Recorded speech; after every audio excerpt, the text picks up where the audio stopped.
Assalamualaikum урматтуу мекендештер, кайрымдуу демир чагас элер. Биз азыр Назиренебизден кабар алганы келдик. Буюрса үй салгандан кийин дагы эжекебиз өзү көп нерселер аракет кылып, үйдүн айланасына бактарды отургузуп, буюрса энебиз өзүнүн жашоолорун өздөрү улап, буюрса азыр биз дагы кубанып отурабыз.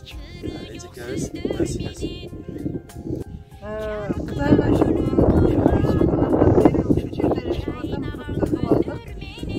мага жардам берип демөөрчүлүк көрсөткөн балдарыма, кыздарыма, волонтер балдар кыздарыма аябай чоң рахмат айтамын. Ошол балдар кыздарымдын өмүрлөрү узун болсун, ден соолуктары сак болсун, бала бакыралары тынч болсун. Кудайым дайыма жолдорун ачык кылсын, тапкандарына барака берсин, ден соолуктары болсун, кызыр жылуусунда жүрүшсүн. Рахмат.